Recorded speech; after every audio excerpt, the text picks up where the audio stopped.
everyone. I'm Jackie Norton, a very proud member of the ASU Foundation staff, and delighted to welcome you to the President's Community Enrichment Program, or as we call it, PCEP.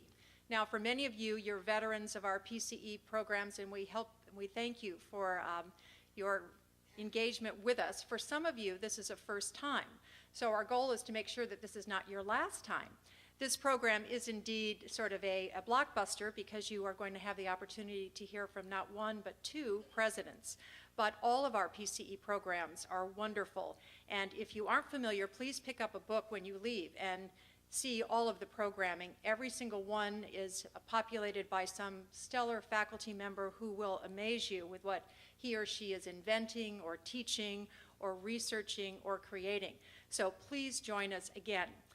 Not all of them are in venues quite this large, and when we decided to have this here, we sort of half-jokingly said, wouldn't it be great if we could fill it up? Well, we did, thanks to you, but also thanks to our doggedly determined director of PCEP, Sally Moore, and she's probably, yes.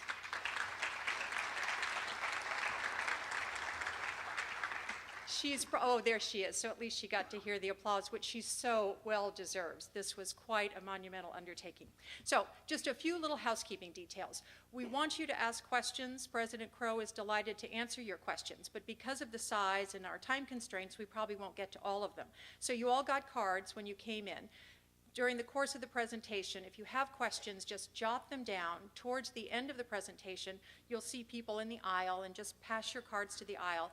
We'll try and get those questions that seem to have the broadest appeal to the greatest number of you and get those answered.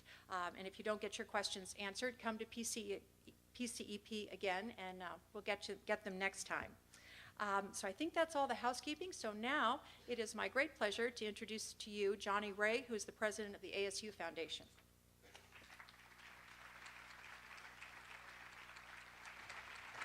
Good evening, everyone. You know, universities are among mankind's most enduring institutions. They have long, long lifespans. And the reason that they have such long lifespans is because, quite simply, they matter. They simply matter. And they matter in all times, in good times, but they particularly matter in times like these. And I think the magnificent turnout that we have here this evening is a testament to the fact that you understand that, and that you want to continue to participate and be engaged with us as we advance this particular institution and allow it to do what it needs to do to be of great service.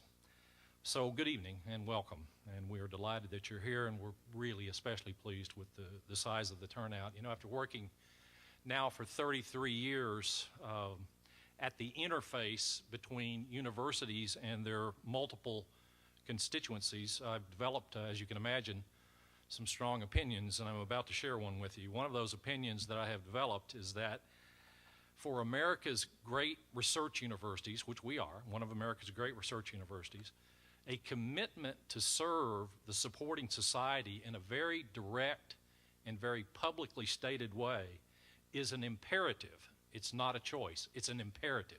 We must serve. Yet despite their intellectual richness, most large research universities have yet to really fully tap their potential to serve, at least not in a way that has captured fully the imagination of the larger public. In fact, the very concept of higher education as a great public good, as it throughout most of its history has been seen, the very concept of higher education as a public good has now been eroded a bit, and it needs to be regained and recaptured, and that's what we want to be about here.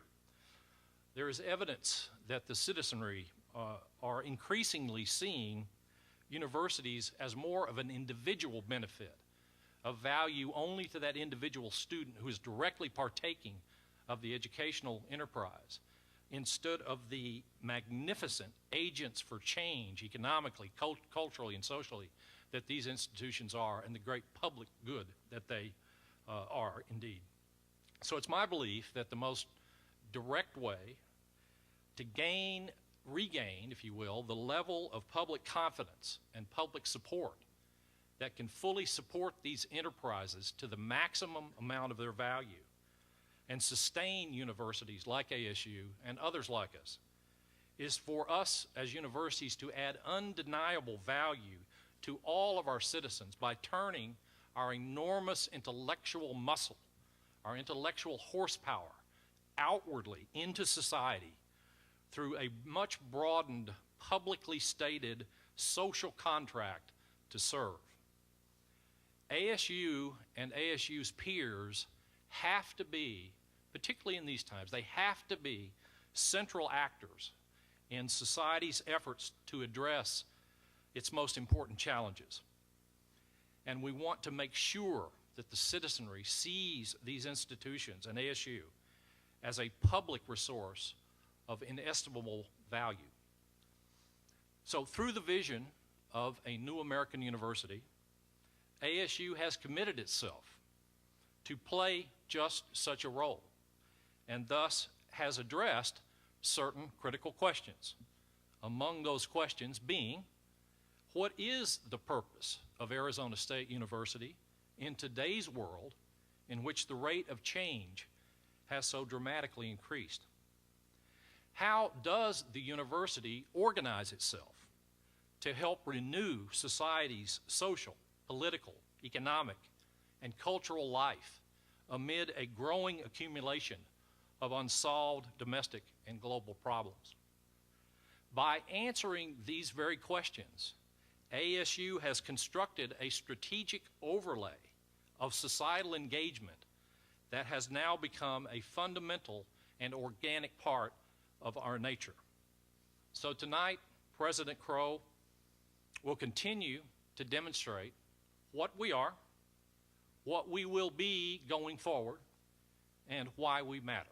So please welcome Dr. Michael Crow.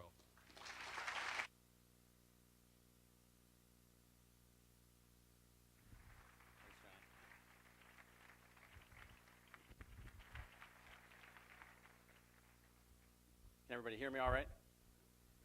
Well, welcome everyone. You saw the slides changing there a little bit?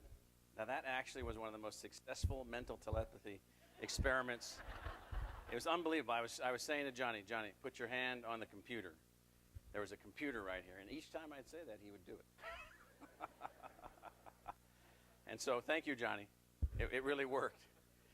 I think what I'd like to do tonight is start, as I often do, to try to put history as the context of the discussion. History as the context of the discussion.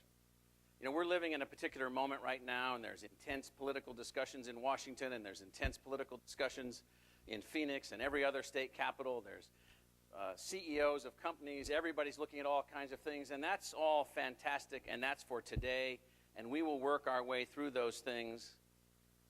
But we're talking about an institution that we are leading and designing, which is designed to be timeless. But it comes from an historical context. So I want you to go back in your mind to something that we all think happened with simplicity, and that's the founding of our republic, the summer of 1787 in Philadelphia. They're packed in the rooms, and our founding fathers are sitting there, and they're saying, let's design this aspirational place, this place called America, and let's put in all those things that we've been fighting for the last few years, and all the things that people have dreamed about in terms of liberty and justice and all the things that make up what we aspire to be. And in the middle of that debate, in the middle of that summer, they spent an intensive discussion about the creation of a national university, a public university, a university for what they defined the people as at that point. They spent time talking about it, they argued about it, they debated about it, and they finally left it on the table. It wasn't included in any of the outcomes. It wasn't included in any of the articles of the Constitution. It did not come out as a piece of the pathway for people to actually get to the point where they could actually pursue the happiness that the Constitution was attempting to define and guarantee, that is, the rights to pursue one's own individual rights, liberty, and happiness. They left it on the table. And so what did the landscape look like at that point? The landscape looked in the following way. It looked much smaller than it is right now. We had 5 colleges in the United States that summer. We had about 350 students in the entire country in college. Every one of them was from the landed class. Every one of them was male. It was a program for a few people. They were all institutions, even Harvard and Princeton and Penn and what was then called Columbia, had previously, just a few years before that, called King's College. All of them had been created on behalf of the people, chartered by their provincial governments or by the King of England. All of them had been created with a public purpose, and all of them served almost no one. Advance a few decades. In the summer of 1857, Justin Morrill, a senator from Vermont, again attempted to advance a model now not of a national university, but of a state university, a public university in each state that would be partly funded by the federal government through a land grant and would have as its distinct purpose the education of the sons and daughters of mechanics and farmers. Might there be a university established some point in the evolution of the United States that could actually take on the task of engaging the entire population as a way of advancing America to success? He was defeated repeatedly in 1857, 1858, 1859, 1860, 1861. Something happened in 1860. In November of 1860, Abraham Lincoln was elected president. And by the spring of 1861, a number of states no longer belonged to the Union. Because they no longer belonged to the Union, their senators weren't sitting in there in Washington, so in 1862, the bill passed. It's called the Morrill Act. His opposition was now meeting at that point in Richmond, a part of another government, with a different view of America, with a different view of the world, with a different view about what education was all about. So the Morrill Act, the Land Grant Act, helped create funding in many states, including what ultimately became Arizona, to create land grant universities, and the land grant university for this state is in Tucson. But the ideal of the land grant university, the institution created to advance this notion of access to a great education for the sons and daughters of the farmers and the mechanics, which meant leave no one out. That ideal was put in place in the 1860s. The 1950s, the late 1950s, Arizona is struggling to emerge as a state. It's been a state at that point for 40-some years. It's got a university down in Tucson, the historical city. And up in this new place, Phoenix, which is beginning to take off, this little teacher's college. This little state college is hanging out, and the politics of the day were such that there were folks that said, well, we only need one university in Arizona. And so the students from that university, ASU, then ASC, Arizona State College, others from the community led a public referendum that in 1958, exactly 50 years ago in November, a few weeks ago, created Arizona State University by public referendum, a democratic action, a democratic act. So if you look at the starting point for our design of our new American university here, which I'm going to walk through, the starting point is actually all the way back to the Founding Fathers. The People's University, the public university, the university committed to the success of the place, not just to the success of the students, but to the success of the place. That's what the national university was designed to be. The nation at that time, just to put things into perspective, had fewer people living in the United States at the time of the Constitutional Convention than presently live in Maricopa County, Arizona. And so the model is what they were establishing. Not the singular entity, but the model, the ideal. And so the notion was then, and the notion continues to be, not the establishment of a university to benefit the few, but the establishment of a university to benefit the many, and the establishment of the university in benefiting the many to also allow for the forward progress of the ideals outlined in the Constitution. What is happiness? I can't define that. What is liberty? I can define that. What is justice? I can define that. What is equality? I can definitely define that. And equality means that if you have the means to advance the individual, you will have equal access to that means. And this isn't about affirmative action. This is about the institution being designed, be linked to and accessible and committed to and derived from the people. So when you hear us talk about our logic and rhetoric, that's what we call this, the logic and rhetoric of the new American university, you could have called it, or you could have designed it, the original idea of the public university. You could have called it the old model of the public university. You could have called it a number of things. We just decided to call it the new American university. Now, what do we mean by that? It means that as you move forward, do you just take the design that's already out there of the universities as they exist all over the country? Well, why would we do that? It's not 1922, and it's not Detroit. It's not Kentucky in 1890. This is Arizona, and it's 2009. And the world is going the way that it's going, and so we have decided to actually design the university not from a roadmap, not from a book, but from the sense of what it is that we need the institution to be. We've been working at this for several years. Last summer, Newsweek magazine ran in both their American edition and every international edition that they have a profile article on ASU where they basically articulated, after a thorough analysis with some of their reporters on-site and off-site, that this is one of the most radical and critically important new designs in higher education. That's an oxymoron, by the way. A new design in higher education was coming forth from ASU. I had a woman in my office a few months ago from Vietnam who was a member of the National Parliament of Vietnam. I don't remember what it's called. Maybe one of you do.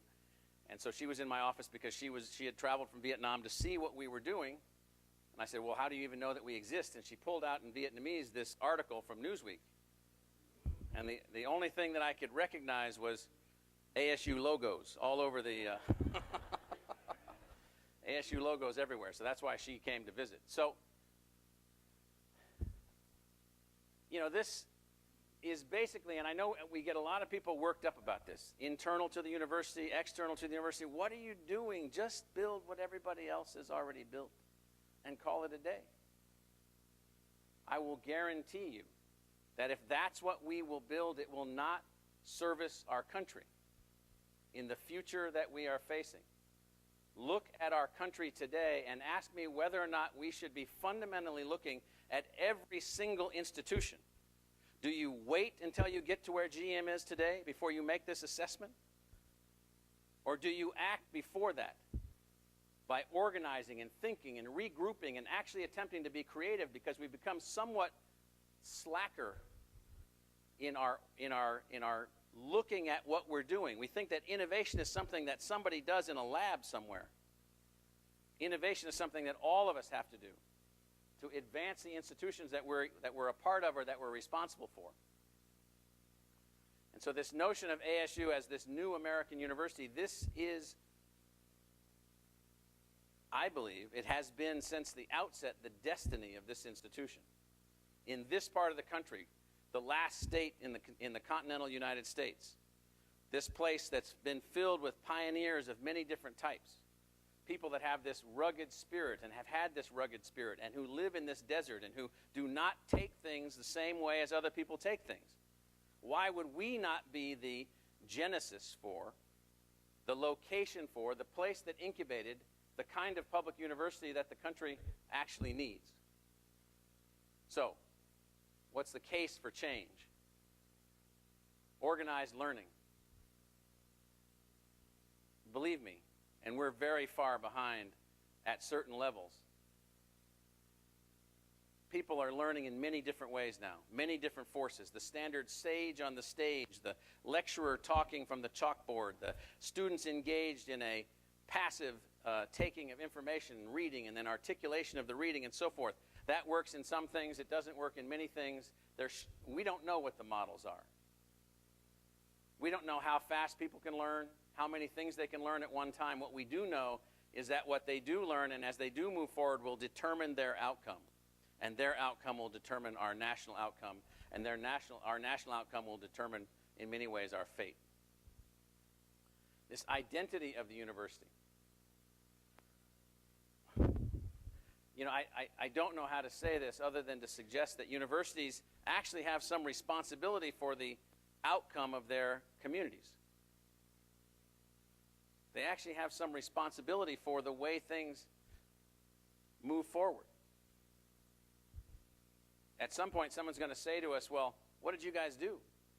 Show me the teachers you produced. Show me the creative forces that you helped to produce. Show me what you're doing. And so this notion of what the university actually is, it cannot be a static creature. It doesn't mean that it doesn't have values, or that the values aren't maintained, or that it doesn't have core principles of free and open discourse and of the way that we interact with students and so forth. It doesn't mean those things, but it does mean that our identity is evolving. So are our economic, societal, and cultural needs, are they being met? Are we on the right track? Is everything hunky-dory? Who thinks things are hunky-dory right now? Who thinks all of this that's going on right now is just about some hyped-up real estate issues? That's not what's going on. This is a fundamental rethinking, a fundamental shift in who we are, what we are, and how we work. Not our core values, but certainly how we compete, how we work in the workplace, how our economy works or doesn't work. Elements of our culture. Can a consumer culture be the culture that actually is the basis for our future? Not likely. Well, if it isn't going to be the basis for our future, then should the university continue to be whatever it is? Well, some can and some can't. We think the one here shouldn't. And so we have set about the task of, at least within our small little realm, at least within our national university, back to Philadelphia, of rethinking higher education. Now, most of you either went to college for a little while, graduated from college, know somebody that went to college, or sent your kids to college. I'm practically certain of that. And here's what you hear from almost everybody with even a modicum of street knowledge about universities. They are weirdos over there. These are weird places. They're rigid. They're structured. They're the opposite of well, they're conservative about some things and liberal about other things, and there's no consistency between their views. And so all that's correct. And so we've decided to set out on a course, and some of you have seen these before, and I want to tell you that we're now into our 7th year of advancing these aspirations. These are aspirations. We call the first one leveraging place. Where we are makes a difference. We are here. We're in the northern part of the Sonoran Desert, in a city of 4 million people, in a state of 6.6 million people, in a state that will soon, in the next few decades, be the size of Michigan, Pennsylvania, Illinois. It'll be one of the 10 largest states in the Union. And have we thought it all out? And with all those people, have we worked it all out? Well, we haven't. So we think being where we are ought to guide what we do. Leveraging where we are, being focused on where we are. Transforming society. Well, we don't transform society, but we produce people who do. We produce a powerful set of products. We produce, in theory, the latest, best version of everything that we produce that's ever been created. And if we're not doing that, we're failing. Well, in some areas we're failing. We're sending out teachers and others that are that are struggling. We're sending out students who may not understand the level of work necessary, the level of commitment to actually make the country still be successful in the long run, generations into the future. And so how do we teach that? How do we become committed to that? How do we actually, and so one of the reasons that this is here is that the university that I was one of the provosts at for almost 12 years and a faculty member at, Columbia University in New York City, well, that's a university that was designed to be separate from society. Okay, well, that's good for them. That's not what we need here. We need an institution not separate, actually engaged and partly responsible for the outcome of society. Entrepreneurship. Now, believe it or not, I'm going to pick on my wife. She's sitting over here, my wife, Sybil. So she went to Oberlin College. It's a fantastic liberal arts college in Ohio. I know that that word, entrepreneurship, is banned. It's banned. It's not allowed to be spoken. I don't know. Maybe it can be in books where they rip the pages out. But this is no exaggeration. There are institutions where entrepreneurship, what do we mean by entrepreneurship? It means the creation of enterprises. It means risk-taking. It means risk-taking related to the development of social enterprises, business enterprises. This word has somehow become so corrupted in academic lexicon that it is perceived to be a dirty word. It's not a dirty word. It's about moving forward with new ideas. That's what we mean by valuing entrepreneurship, and we make that one of our objectives. Use-inspired research. So when I was at Columbia, we used to be involved in these debates over and over and over. Well, you can't say that to that guy. You can't tell him what to do because we don't tell anybody what to do here.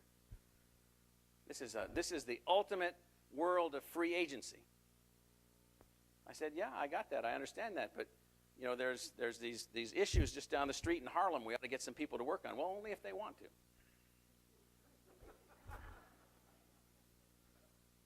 Well, I was able to convince some of them to be able to do that, but then they would say to me secretly on the side, they'd say, you know, if I work on this project with you, I'm going to have to lie about where I am. Because I can't be working on anything that's so practical. Or else I'm going against the code. And so the code in the university is that there's a hierarchy, and the hierarchy says that curiosity-driven scholarship is superior to problem-oriented scholarship. Well, we've decided that they're the same. They're both highly valuable. And we intend to organize the institution in ways, and have organized them in ways where they're both highly valuable. Enable student success. Now, this is a complicated thing for us. Very complicated. Because in the spirit of the true public university, we actually have decided that at Arizona State University, we will run the university in a way where anybody that works hard in high school, takes the courses that we think are important to take, gets at least a B+ average in those courses, demonstrates that they have ambition and energy and drive and want to move forward in some kind of direction, we're actually going to let them in. We're actually going to do something, this fantastic thing that a lot of public universities can't do anymore. We're going to give them a chance. Now that means we take in students from everywhere in large numbers. I mean everywhere, every socioeconomic setting that you can possibly imagine. No one is let in that hasn't worked hard. No one is let in based except for the merit of their efforts. But we haven't falsely generated an institution that is a private university in the disguise of a public university. Anybody go to the University of Virginia in here? One? Yes? No? One? Okay, I'm going to pick on it anyway. So the University of Virginia in Charlottesville, Virginia, fantastic institution, founded by Thomas Jefferson, came out of his brain, came out of his ideas. Got this point now where if you haven't lived a certain way, and if you haven't done a certain thing, you're not going to get into that university, which is actually now referred to as a public Ivy. It's a great school. There's nothing wrong with it. It happens to be tax supported. And so in our case, student success means the following. We have 1,500 Native American students at ASU. We have 7,000 students at ASU that come from families with no income. None. By the way, the students didn't determine that outcome. They just happened to come from those families. And so we have to focus on enabling student success at ASU, not through a hand-selected class, but through a cross-section of the kids coming in from everywhere that actually have shown ability and demonstrated it. Fuse intellectual disciplines. I'm going to pick on somebody here. I can pick on Gary, but I won't. Let's see, how many of you studied political science in college? Not as a major, but took political science course. What did the rest of you study? Like, are all the political science guys up there? Well, there's a whole group of them over there. So you go into political science. What's political science? Political science is a discipline, right? What does that mean, a discipline? Well, you would think inside the university, that I'm picking on my own discipline, that the discipline, political science, you'd think that it was a biblical unit, immutable through time, and that it was and will be forever this unit of knowledge. We actually think that, things aren't quite that rigid, that we ought to find ways to fuse our disciplines together and link them together. And so that's become one of the things that we're doing. Be socially embedded. Do not run away from problems. If there is a social problem, like underperforming K through 12, run to it. Run in it. Run into the building that's on fire. Do not do what academics normally do as institutions. Those of you that are academics are here. I'm not picking on you individually. Run to the fire. Go into the building.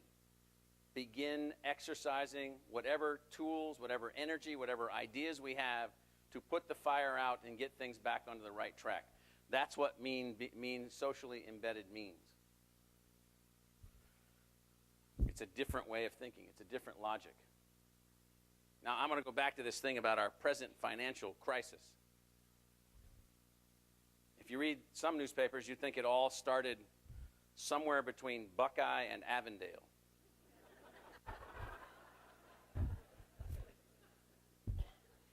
That the epicenter of the global meltdown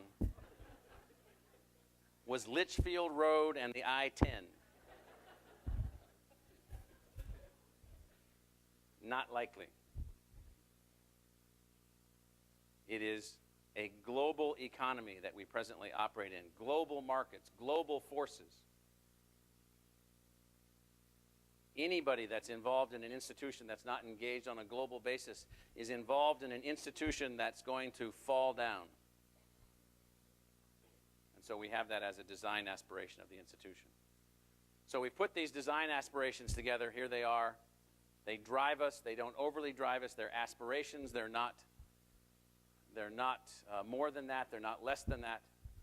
The notion is, to put this into perspective, is that we are engaged in genetic engineering inside an organization previously known and generally known as a university. And that this genetic engineering that we're involved in is serious business. Serious business, because we need to get it right. Right now, the universities of the United States are underperforming given the challenges that we are being asked to meet. So, for instance, in Arizona, we have about half the number of college graduates being produced on an annual basis that our economy needs to be at the national average of college graduates in the economy. 1/2. Well, how would you address that? Just ask yourself that. I'm not going to answer it for you. How would you address that? What would you do? Well, some people would say, well, expand the University of Phoenix. That'd be part of the solution. Some people would say, well, do this, build state colleges. That'd be part of the solution. Some people would say, forget it. I don't believe in that. Some people would say, well, let the market evolve. Whatever answers they want to evolve. That's a solution. How would you solve it? And so what we're saying is, at least with this platform that we have, the public university, this is the way that we're moving it. And so what do we have? We view our relationship with the community as new. We view the situation that we're in, the environment, as new. And we're moving the university in new directions. And so this new environment, what is it? So for us, it's actually about taking some risks. There are some risks associated, by the way, with breaking from the pack. There are some risks. Can we attract the right faculty? Can we retain the right faculty? Can we build the institution to excellence in this new kind of model? Reinvention. It's always difficult. It's always hard. Always hard. And it has been hard for us. It has been difficult for us. It's been challenging for us.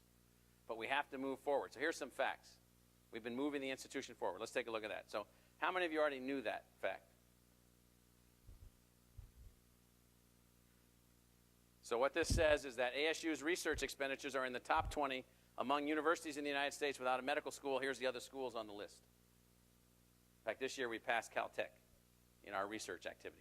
Research activity in universities are a sign of the competitiveness of your faculty with the best ideas that they can produce. How many of you are surprised by this? Come on. Nobody upstairs. They're all second deck there. Well, most of them are still awake. And so what we have had to do, now imagine, so we're making all the changes that we're talking about relative to the university, and then at the same time, we're advancing into this competitive arena. So we are happy about the progress that we are making. We started 14 new transdisciplinary schools since 2002. Here's somebody that we just brought in. Anybody ever heard of this guy? He won the Templeton Prize a few years ago, $1 million prize for being the most significant thinker of his age related to the intersection of science and religion. He's a cosmologist. So we hired him from Australia, where the Sydney newspaper, the main Sydney newspaper, and the main Melbourne newspaper both said that he was one of the most significant losses of the last 50 years leaving Australia to come to the United States, and this is why he came. He's on our faculty. Cross-pollination. Transdisciplinary. These are the ways in which we are thinking. So this kind of way that we think, these kinds of schools, these are new ways to advance creativity for our students, creativity for our faculty members, different kinds of outcomes, different kinds of views, different kinds of solutions. So the School of Sustainability, the School of Social and Family Dynamics, School of Human Evolution and Social Change, School of Earth and Space Exploration. These are unique learning environments for our faculty and for our students, drawing thousands and thousands of students into what they have to offer. Here's an interesting project we have. This is the number of lives per year that could be saved by a single-shot pneumonia vaccine. So you've heard of the Gates Foundation and the Gates Challenge grants? Most people heard of those? Well, we have one. It's to produce the vaccine that can do that. Oh, we don't have a medical school, though, you say to yourself. How can we be producing vaccines? Medicine is the clinical treatment of people that are ill and the prevention of disease. The tools that they derive come from scientists and engineers. The tools that they use come from scientists and engineers. That's what we develop. Oh, by the way, just going back to that guy. That guy sits in these buildings, our Biodesign Institute, which went from nothing to this in 36 months. He sits in that building. His name is Roy Curtis. He runs this big grant. We hired him from Washington University. But the most important thing, and some of you heard me talk about Roy Curtis before, let me tell you what he's been up to lately. I don't think he's in here so I can pick on him. He looks like Santa Claus. He has like a long beard and laughs like Santa Claus. So now he's sitting there, and he's like a genetic engineer that works on viruses. And so he raises these viruses, and he engineers these viruses. And so just down the hall in this building, this is what we mean by doing things in a different way. We structured this entire institute, physically, organizationally, intellectually, to be able to do things in a different way. So he started working with some other guys that were working on this bacteria that could produce hydrogen as the byproduct of the bacteria. So they engineered this bacteria, and then this guy that had done that project, the same guy, he'd never worked on anything other than health-related projects. Then he started working on this project, and then all of a sudden he engineered this virus to now attack that bacteria. to produce out of that bacteria more hydrogen. That's what transdisciplinary science is about within that kind of space. So this is an article that appeared, a statement that appeared from the Associated Press in March of 2007, was carried in about 650 newspapers in the United States.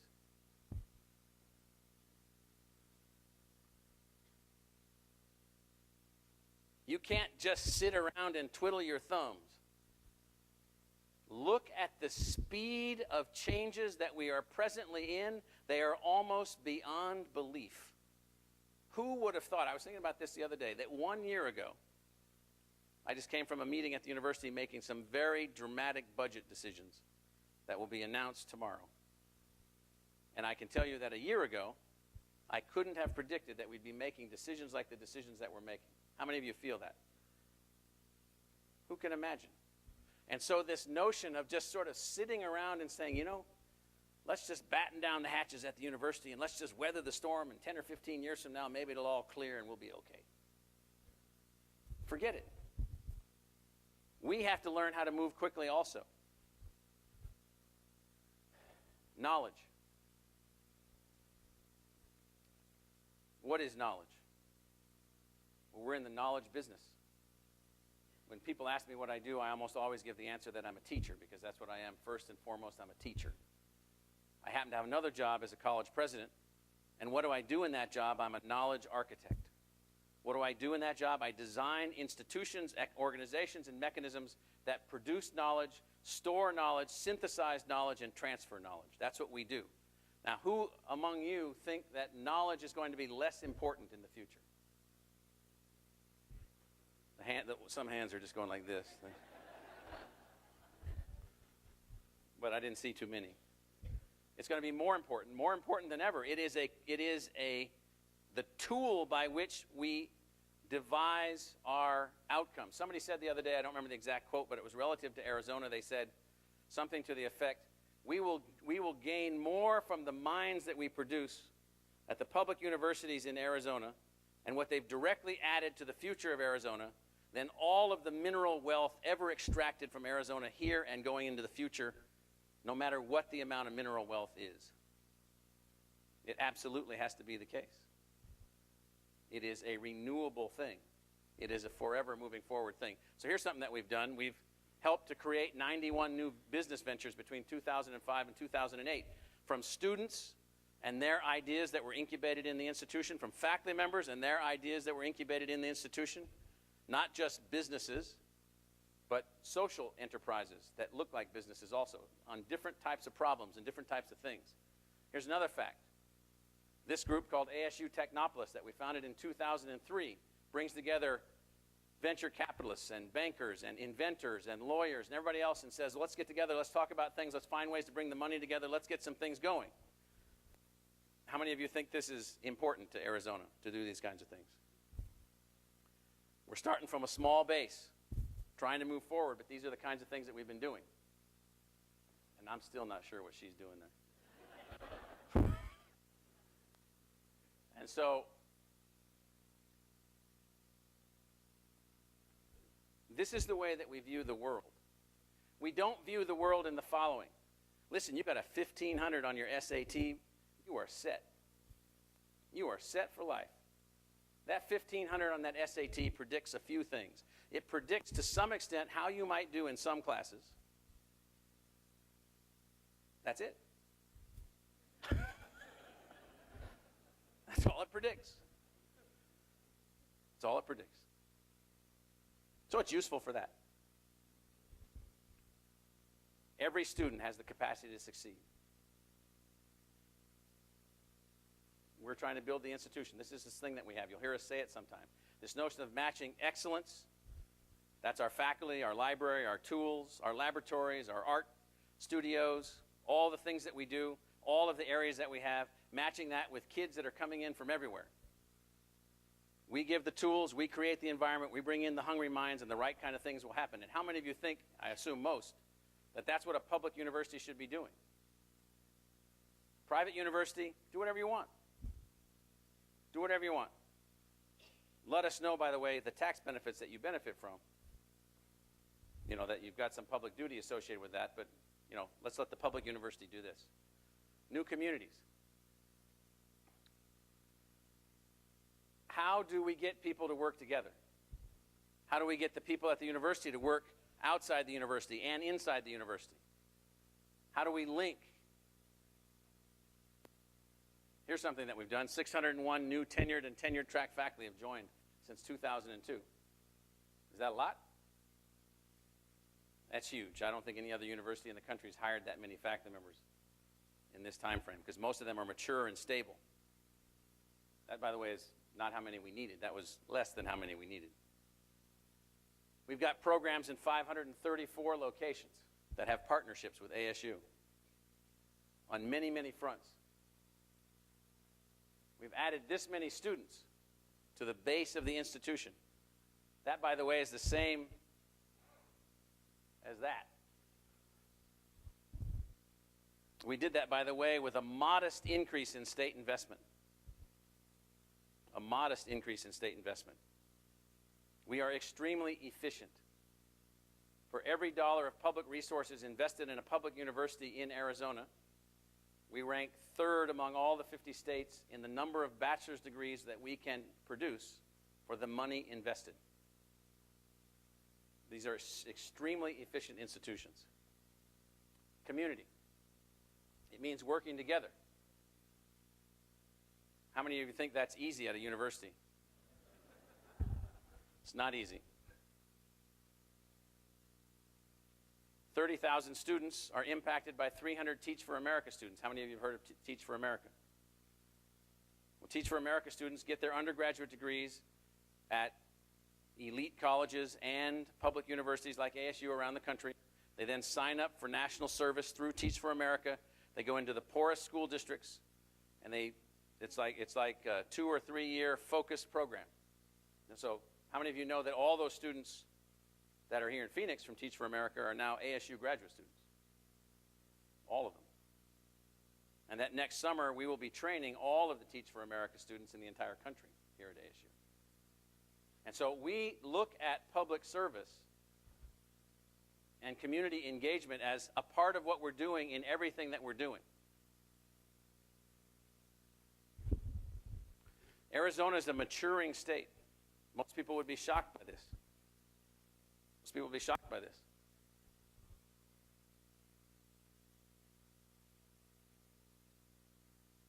How do we do this? Our challenge and the challenges of our children's children is to make American ideals more real in every lifetime. So I was telling one of my children yesterday, reminding them that from my father's side of the family, I am the 15th generation to live in the United States, and therefore, the math is very simple, they are the 16th. And hopefully there'll be a 17th. Yet it is very scary for me. I had a very serious argument with my oldest child the other day, who was a graduate student at Johns Hopkins University, and here was the argument. And I was the proxy for all of his anxieties about the future. So it was not, it was not about something he and I were arguing about on a personal basis. It was, what have you done to us, old man?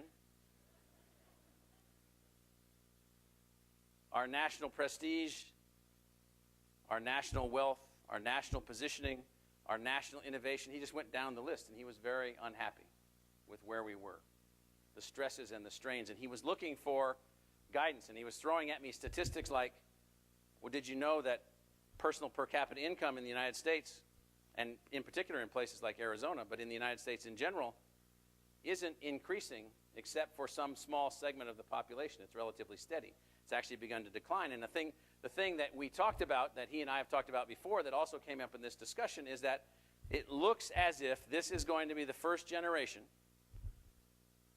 kids born after 1975, will be the first generation since the founding of our republic where the intensity of educational success will go down.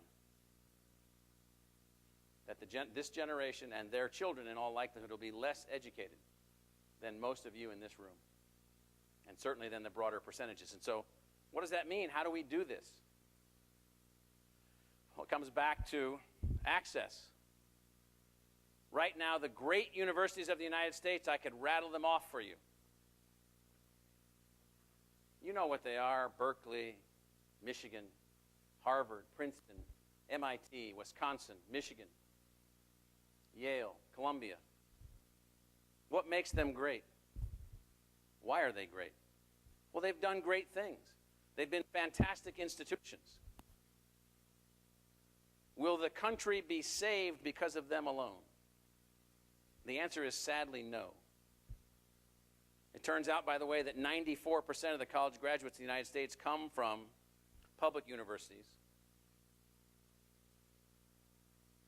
And how are those public universities doing? Well, most of them, what's happened to them is that they have become what we call access only. They lack quality, they lack rigor. Their outcomes, the slope of graduation rates at public universities in the United States is negative, and it's now averaging under 40%. I'd call that failed public policy. But people don't seem to understand why. What they basically say was the students aren't prepared.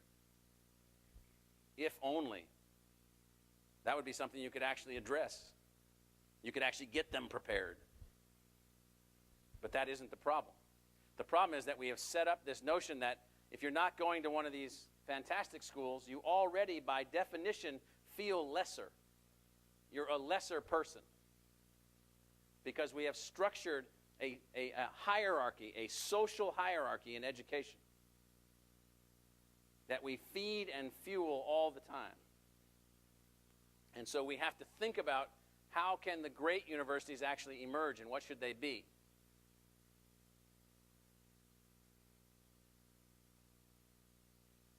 So this is a statement from Peterson Zaw, the former chairman of the Navajo Nation, who works to help us advance our institution.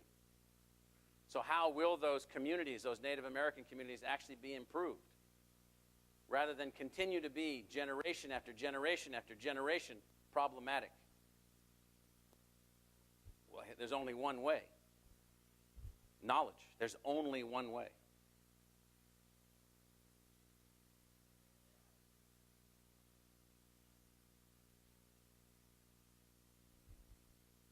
This is a program that we run that 3,500 parents have gone through from families that basically don't even know what the word college means. Yet they have students who have high academic ability. Children. We draw from all over the world. Now, going forward, I'm going to go through this quickly. We've got new objectives. Create meaningful change. We cannot sit back. We have to create something more than the rhetoric of change. We consider ourselves to be a frontline, battlefield university on the edge of what will make a difference to the success of our country.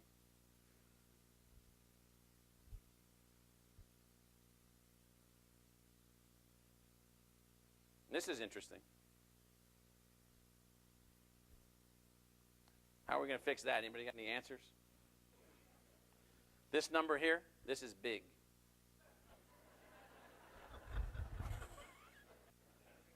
Really big.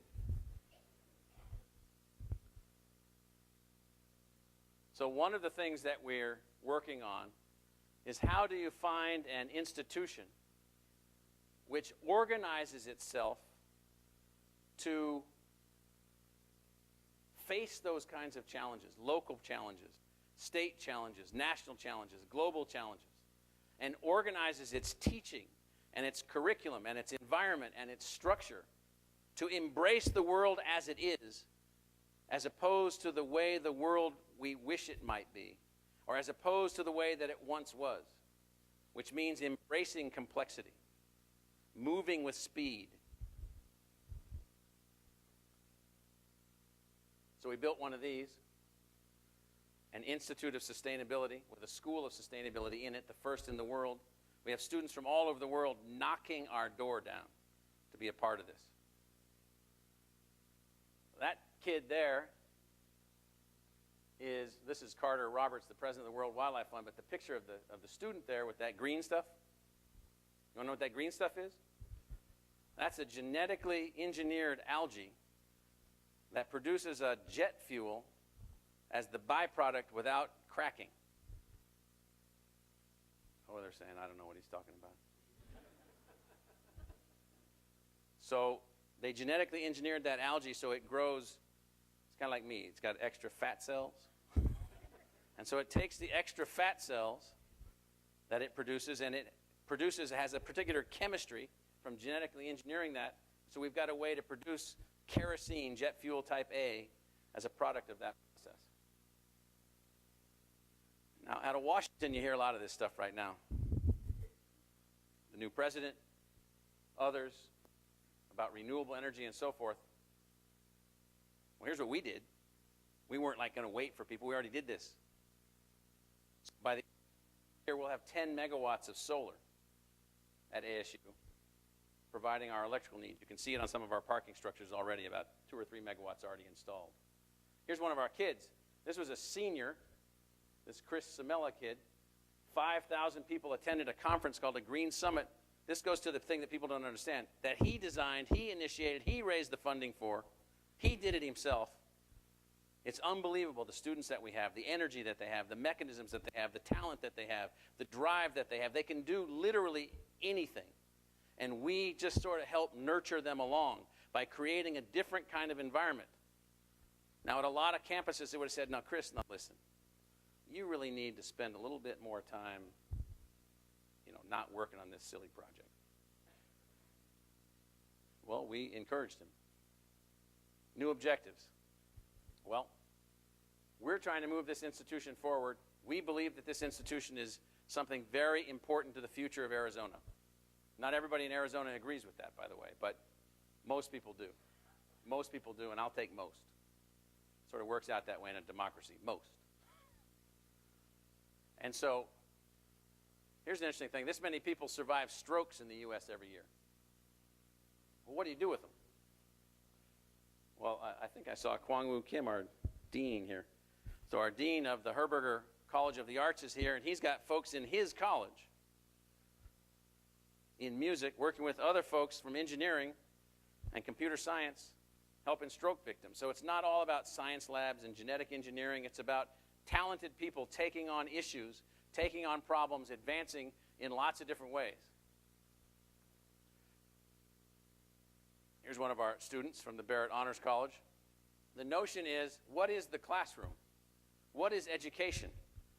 We believe that the great challenges that confront us as a society, that is the classroom. And you underpin all of what you think of as tradition below that, not on top of that. Because then you become hidebound by that tradition. It actually affects your intellectual outcome. That's what our provost thinks is a successful graduate of our institution.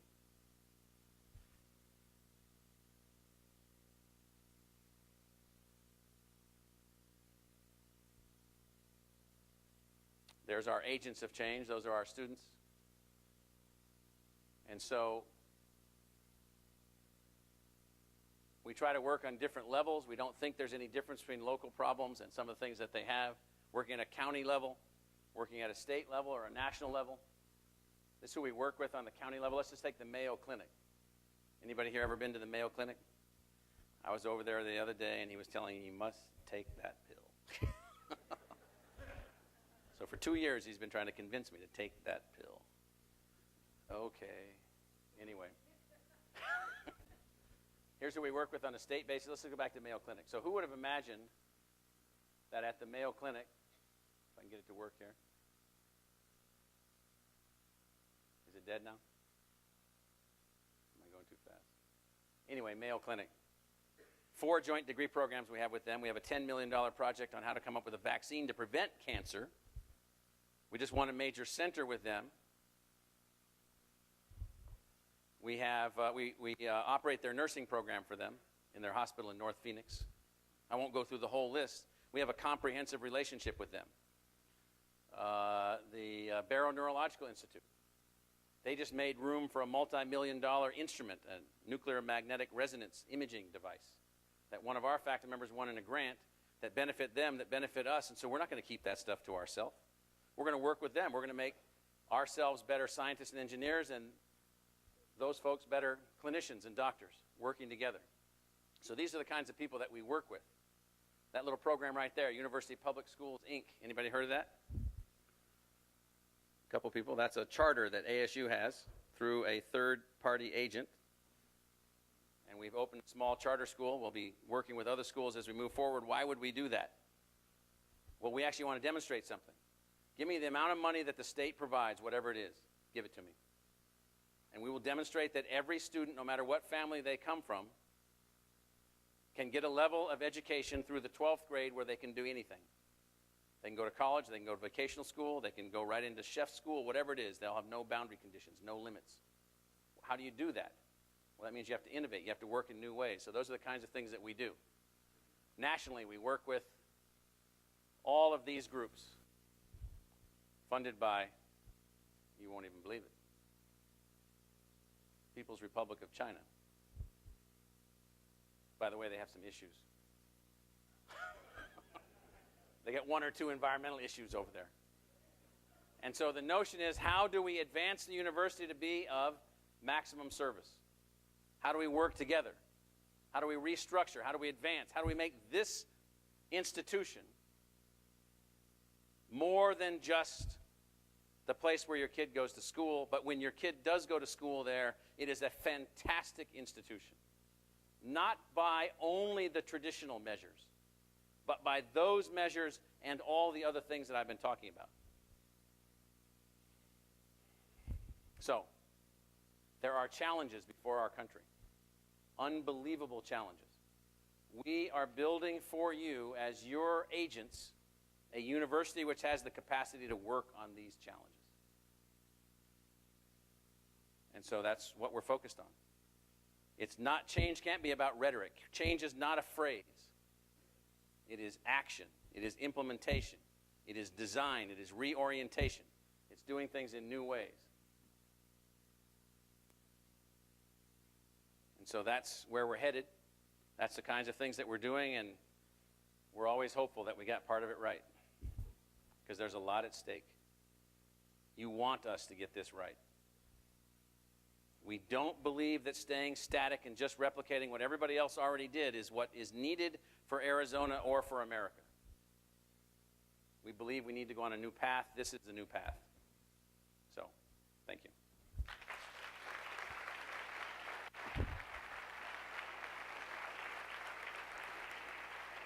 Are there cards?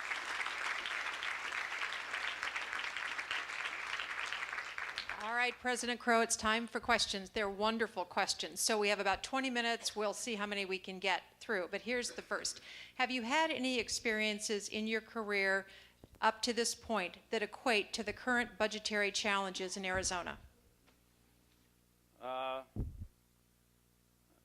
There was a time when I was living on my stepmother's sister's hallway floor in a trailer in Park City, Illinois.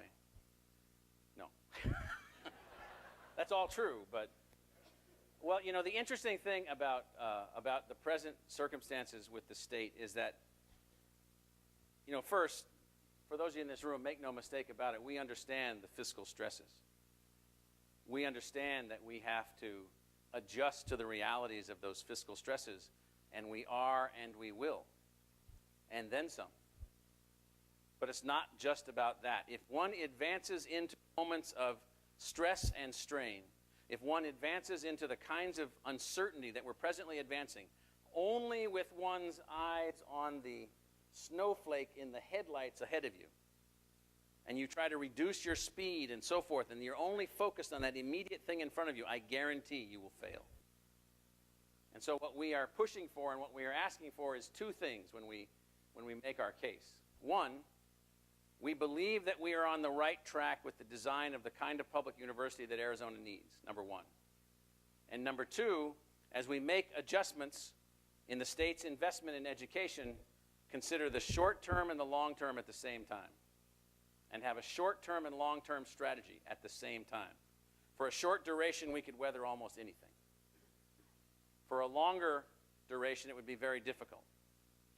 some of the proposals that were put on the table by some, and I don't really want to get sidetracked by this, but it did catch my attention. When I added up all of the recommended reductions and they took our per student funding not back 2 or 3 years or 4 years to whatever the resetting of the economy is. Some say it's 2009 is 2006. So to sort of look at things that way. Took our funding base back to 1989 on a per student basis. And also from 1989 to 2009 in real dollars represented a 51% reduction in the investment per student over that same time frame. Meaning in 1989, the people of Arizona, on a per-student basis, were investing 51% more than those proposals put on the table. That's unbelievable. And so how do we look at that? Well, here's what I say to our faculty. Focus on our students, focus on our students, focus on our students. Some of us will fight this fight and make our case. If we are unsuccessful in making our case for continued investment in the institution, so be it. We will move forward regardless. We are not going to be held back from advancing on this objective just because there's a few people who want to take a short-term view. Now that process is ongoing and it's underway, but that was the sort of the starting point of the process. And so to the question, have I ever seen anything like this? No. I read about it. Well, the next question builds on that one, and it is, what visionary actions would you encourage the state to take at this time? Yeah. Well, I think that being in a crisis of this magnitude merits the following. Ideological gun belts at the door. Get in the room with every smart person that you can possibly put in the room, every talented individual that you can think of, and think about the short-term treatments and the weathering of the storm and what it's going to take, and use this moment to restructure the system that helped contribute to the fact that Arizona has the widest gap of all the 50 states between budgets already set and revenues actually received. Why is it that we would end up that way? Simplistic answers like, well, we spent like drunken fools. That's what we did. That's what answer?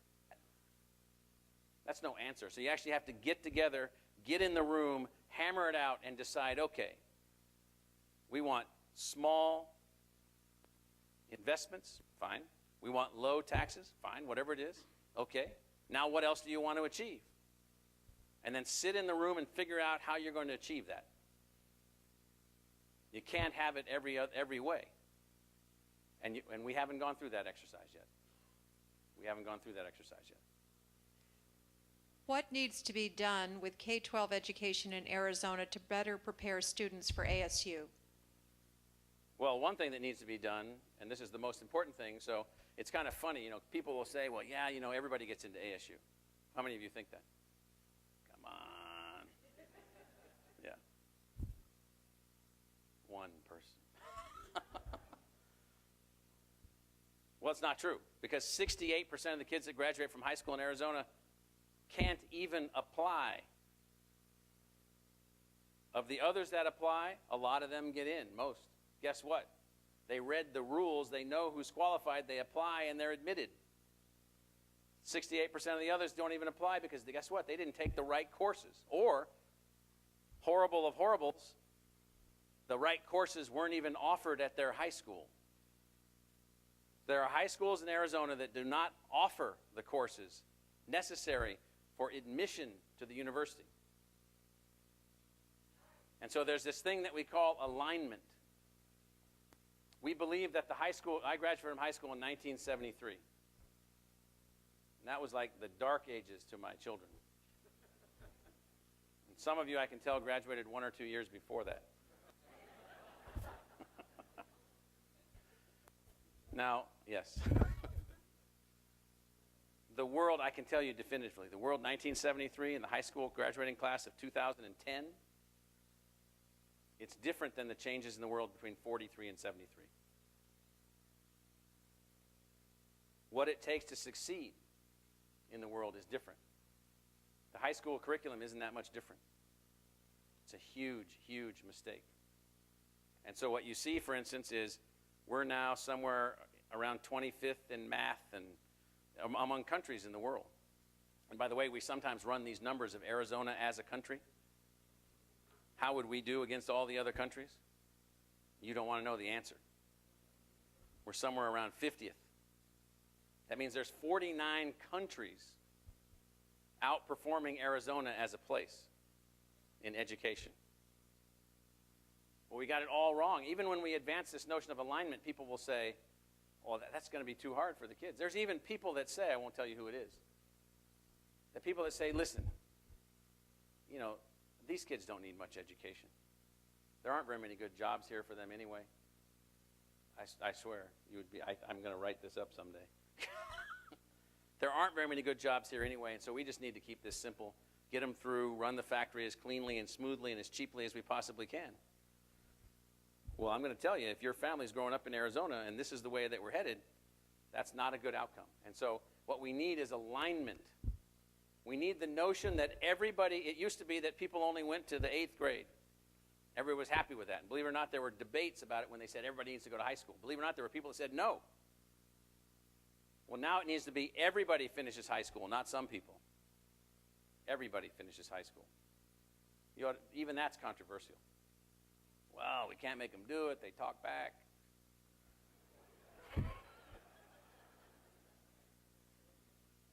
We got it wrong. If we're in a situation where that's the reason that they're not finishing high school is that they talk back. And so we've got to rethink this whole thing in its entirety. Hispanics will soon be the majority in Arizona. What is ASU doing to increase their educational opportunities and cultural, social, and economic future? Well, the simple way that we advance the university is that we look out at the state and always see our children that need to be educated. And so we basically have taken this approach that's kind of unique. Everybody's equal. Everybody's the same. If you go to high school and take the right courses, you are in. If you are in, you have access to one of the greatest faculties in the world. You will not be left out for financial reasons. You will not be left out for any reason if you are qualified to do the work. We will help you get through the program. The problem is, lots of people don't understand that. Lots of people don't believe that. Lots of people don't help their students to get qualified, so we have begun to take on some of those tasks to help think about how to get more students ready for college. So you'll say, oh, well, you can't do that. The university shouldn't be working on that. Well, what should we do? Just watch the entire place go down the tube? I don't think so. And so we've got people in most of the underachieving. In fact, I was with the president or the chairman of the superintendent of the Tolleson School District today. He was on a panel where I was giving a talk to a group of community leaders. Working with him, we have found a way to double the number of kids going from the Tolleson School District into the universities. Double. These are kids that were not on track. Average high school grade point, 3.8. You've got kids in Arizona qualified for national merit scholarships, not going to college. It is unbelievable. You got kids with 3.7, 3.8 grade points, not going to college. Not going to the community college, not going anywhere. And we're working on that problem in all communities, Hispanic community, Native American community, every community. Elaborate on the consumer economy and what ASU is doing to get us on a sustainable course. Oh, the consumer economy.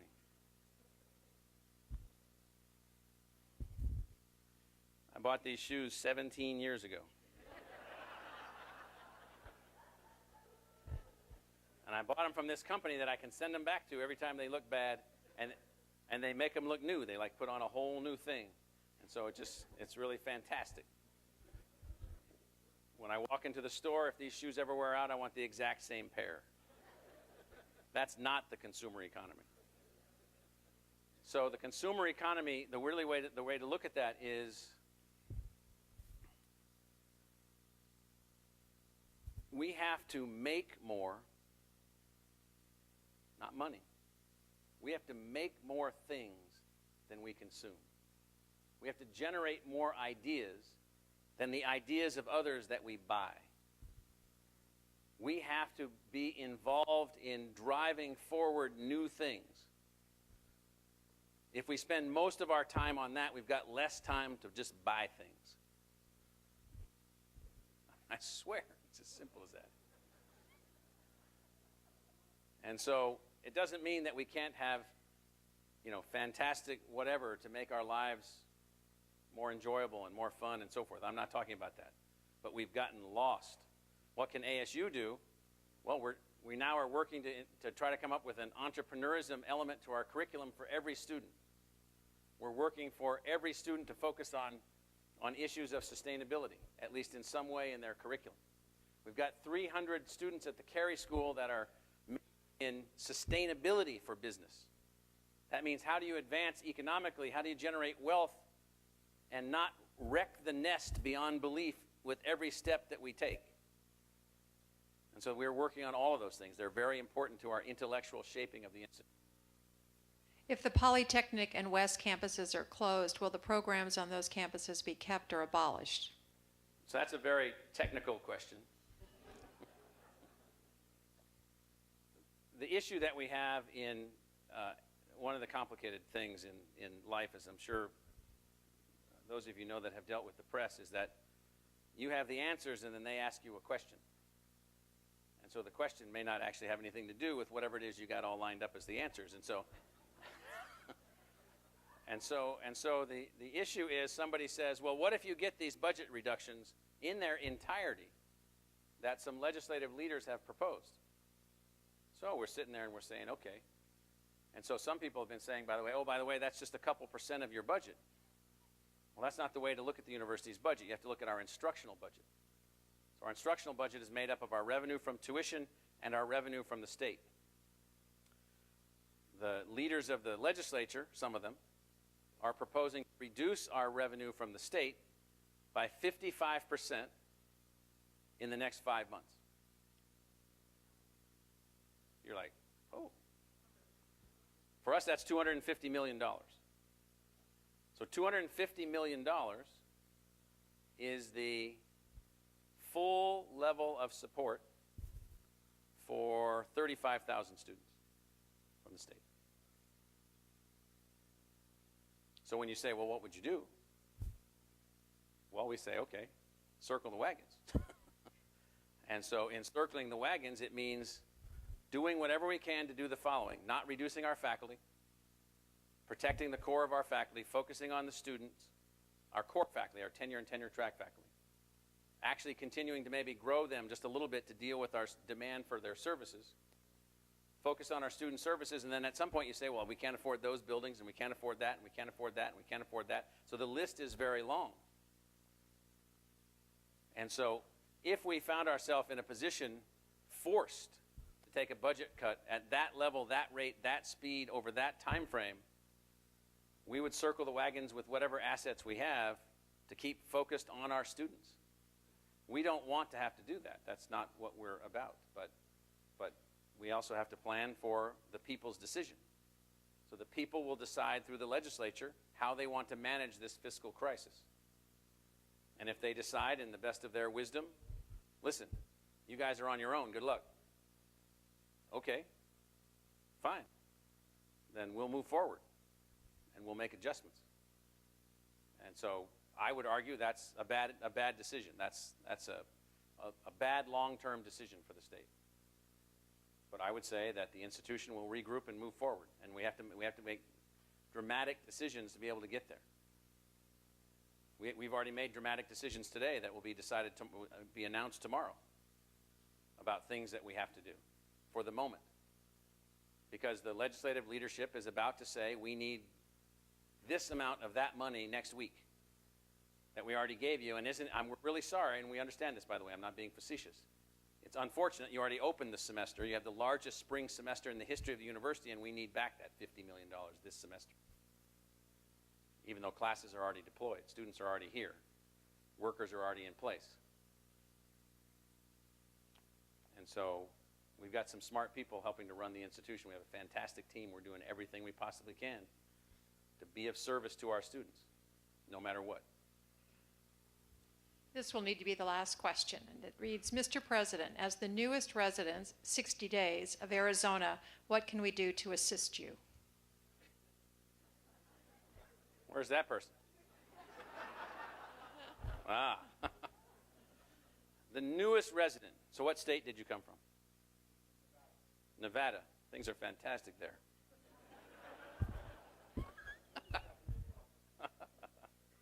I was just looking at a foreclosure rate map. And the line was kind of amazing. Was 7.5% of all mortgages in Nevada will foreclose in 2008. 7.5%. And in Arizona, it was a little more than 4%, just to give you some perspective. Same as Florida. What we need more than anything is for the people to speak, like yourselves, leaders and others. What do you want? Because we hear everything that you can possibly imagine. And I hear more than I ever imagined that I would hear from every possible venue, from every possible angle. Hundreds of email messages and other kinds of messages and what I call love notes. And so what we need is folks to basically say the following. This will sound perhaps strange, but let's go back to what I said about the Constitution. Is America still in the fight or not? Are we done and tipped over like I think my son thinks upon occasion? I've got to work on him. You know, where we're like going the way of Italy or the UK, sort of saw our greatness, and our greatness has already achieved its maximum level. You know, we put somebody on the moon, fantastic. We defeated simultaneous enemies. You know, we built this fantastic democracy, and now we're just sort of going to crash because a couple people running banks are not very good decision makers. I hope not. And so what somebody has to say, well, then what are the assets that we have to be successful going forward? And is a public university like the one that we are building one of those assets? I think it is. Not everybody agrees, and we're not after unanimous agreement. That's unattainable in this democracy. But what we do need is some, what I call, it's almost like the will to fight. This is a fight. I don't even know how serious it all is, but what I do know is that we have a few assets positioned to help us to make that fight, and this is one of them. And so what we need is more voices than our own. Because when we raise our hand, they'll just say, well, listen, you guys are just self-interested. I'm like, in what? We're self-interested. That's our motivation, self-interest. Our motivation is to fulfill the American dream by providing the greatest possible post-secondary education to all qualified comers. That's what we're trying to do.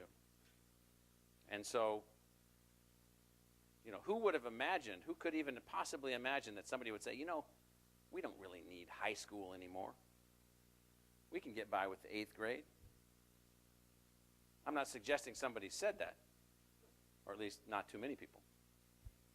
And so what are we going to do? Where are we going to place our bets? And we need people other than us to articulate where to place those bets. And then also the other thing that we need are ideas. What are the challenges that we should be focused on? What are the things that you all and others think are most important? What ideas do you have about how we might do things better? Because you're talking to a university leader who's running a university that actually listens. And many of them don't. And so that's, you know, straight in from Nevada. That's great. So, thank you, everybody.